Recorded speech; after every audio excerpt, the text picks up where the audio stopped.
এপ্ৰিলৰ পৰা বিহালীত আমি অসমৰ 30 লাখ মহিলাক 10,000 টকা কৰি দিয়াৰ মুখ্যমন্ত্ৰীৰ মহিলা উদ্যমিতা আঁচনিৰ আমি আৰম্ভণি কৰিম।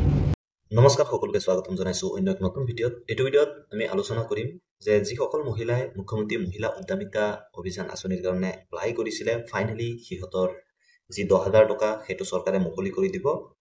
কেতিয়া মুকলি কৰি দিব এই ভিডিঅ'ত সবিশেষ আপোনালোকৰ লগত আলোচনা কৰিম আৰু লগতে আপোনালোকক দেখুৱাম যে আমাৰ মুখ্যমন্ত্ৰী হিমন্ত বিশ্ব শৰ্মা ছাৰৰ ভাষ্য কি আছিল। তো জানিবলৈ ভিডিঅ'টো শেষলৈকে চাব। যদি ভাল লাগে বা ইনফৰ্মেটিভ লাগে এই ভিডিঅ'খিনি আপোনালোকে প্লিজ লাইক কৰি দিব আৰু চেনেলত নতুন হলে সাবস্ক্ৰাইব কৰি দিব, কাৰণ এনেকুৱা চৰকাৰী আঁচনিসমূহৰ আপডেট মই এই চেনেলত আপোনালোকৰ কাৰণে লৈ আহিম। তো যিসকলে প্ৰথমতে এপ্লাই কৰিছিলে মুখ্যমন্ত্ৰী মহিলা উদ্যমিতা অভিযান আঁচনিৰ কাৰণে, সিহঁতক 10,000 টকা দিয়া হ'ব প্ৰথম পৰ্যায়ত, আৰু তাৰ পিছত পৰৱৰ্তী পৰ্যায়ত 25,000 টকা দিয়া হ'ব। তো সেই টকা এতিয়া চৰকাৰে ডিচিশ্যন লৈছে যে সিহঁতে মুকলি কৰি দিব, আৰু সেই 10,000 টকাৰ যদি আপোনালোকে ভাল এটা উন্নতি দেখুৱায় বিজনেছৰ ক্ষেত্ৰত, তেনে ক্ষেত্ৰত কিন্তু আপোনালোকে 25,000 টকাটো পাব। সেয়েহে আমাৰ মুখ্যমন্ত্ৰী হিমন্ত বিশ্ব শৰ্মা ছাৰে এই সন্দৰ্ভত ডিচিশ্যন লৈছে যে এই টকা মুকলি কৰি দিব। আহকচোন আমি শুনো মুখ্যমন্ত্ৰী হিমন্ত বিশ্ব শৰ্মা ছাৰৰ মুখৰ পৰাই যে কেতিয়া এই টকা মুকলি কৰিব।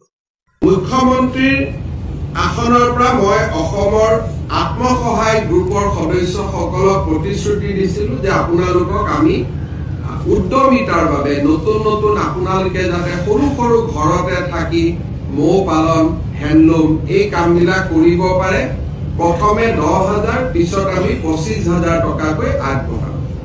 1 এপ্ৰিলৰ পৰা